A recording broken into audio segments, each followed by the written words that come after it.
Branson do in those snaps when he got in there late in the game? I thought he did. I thought he did really well. He played 7 total and finished the game on the drive that we went down to score on. And I probably should have played him a little bit earlier than I did. Rotation is not necessarily conventional on the offensive line, but is that something you might look to do a little bit more with some of those guys? Yeah, it really depends, and it depends on the game. And I told him going into the game, I said, I'm not sure how the rotation's going to go. I said, I got to feel it out and and see what the flow of the game is. And really throughout the game, I felt like the starters, nobody was gassed. I think that's a real tribute to Coach Stack and his staff, and guys were operating at a fairly high level, and so I didn't really substitute much. I had Jacoby in there, I had Zabovic in there. I think Blake played 11 snaps, so a little bit. We had a little bit. Dave, how did you feel the line performed week 1, and what was your message to them? The message to them was we didn't really play to our standard. I thought we did a poor job overall protecting the quarterback. The run game we kind of got going early, and I honestly I was not pleased with it. I didn't think we played up to the standard we should play to. Why do you think that was? I don't know. Well, one, it was West Virginia. I think they've got a pretty good team, and we knew going in, 55 was a guy that we had to make sure he had a quiet day, and he didn't. And he's a pretty good player. The nose guard, I thought, was probably very comparable to what we'll see this week. He was a big, strong guy, and I think they had a lot to do with it. I think they're going to have a very nice season. What's the number one thing that needs fixed going into this week if you're not happy with the play? The number one thing is we've got to do a better job protecting the quarterback.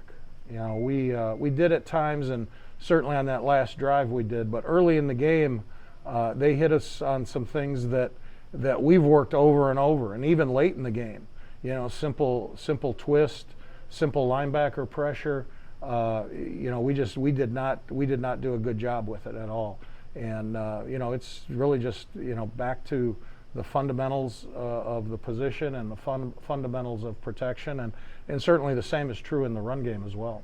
What was the temperament of the guys after the game and all this weekend? Like how have they taken it? Because it was an emotional game. There was a lot of things up and down with it. But like you said, you weren't pleased with it. Did you think they were pleased with it? Do you think that you had to check them a little? No, I think they got the message loud and clear, and they know when they haven't played well, and we had some guys perform individually okay, but we've got to perform as a unit, and I think they were disappointed. I think the psychology of results is always a big factor.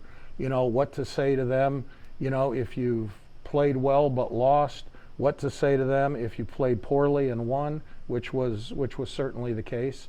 And Sunday, I guess it was Sunday when we met and watched the tape.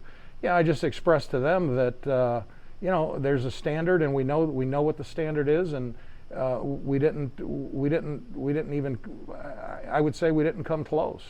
The good news is we had a lot of resolve and a lot of toughness. They're able to survive. We talk about the momentum swings all the time because every football game's the same. You have the momentum, you're up, they're down, all of a sudden they're up, you're down.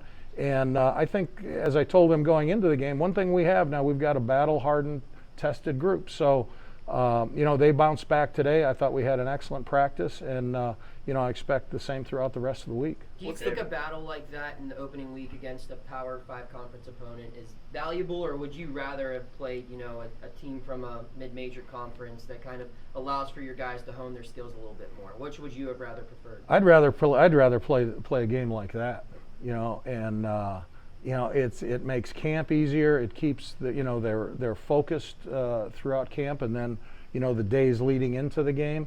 So I'd much rather open with a team like that. And then what about following that game with another Power 5 opponent? Does that make it even harder, even like you said with the psychological stuff, knowing that, hey, you weren't your best in week 1 and now you have another tough test in week 2? How do you approach that? Well, like I don't think of it as, it's another Power 5 school.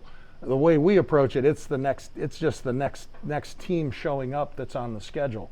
It doesn't really matter if it's Power 5, FCS, whatever they are, Division 2. It really doesn't matter. Our preparation is always the same every week, and that will never change. And and we've got to certainly have a big test here in Tennessee coming in. What's Dave? the biggest challenge from Tennessee that you've seen so far? Well, I think I said this a year ago, and it's true again this year because they have everybody. They have 9 starters back, and all four starters up front. I think 2 of the 3 linebackers are the same. And I think I said it last year. I would say it again this year. I think they have the biggest, strongest, fastest defensive front that we faced probably since Clemson. So that's the challenge. Maybe Dave. 2 more for Coach? Dave, I think you were GA under Coach Majors, yes. How special is this, and what was that relationship like with Johnny? That relationship was, I don't know, I can't tell you that we were real close, but Coach Majors was all business and he was all football. And, the thing he always preached to us as graduate assistants was, enthusiasm, fundamentals, and the kicking game. And I think he's famous for that. And he didn't just say it, he truly believed in that. And, I loved working for him. Phil Fulmer was the line coach. At the time, I had a chance to visit with him before the game. I hope I'll get a chance to see him. I hope he makes this trip and have a chance to see him at this one. But it was a great staff. Walt Harris was the offensive coordinator. We all know that name. And it was Ron Zook was the secondary coach. So it was like a who's who of big time future coaches, future head coaches. But I loved working for Coach Majors. Did he give you a one-on-one interview when you got hired? No, he didn't. I'm not even sure. I'm not even sure that he knew I was the first day. I'm not sure he knew who I was.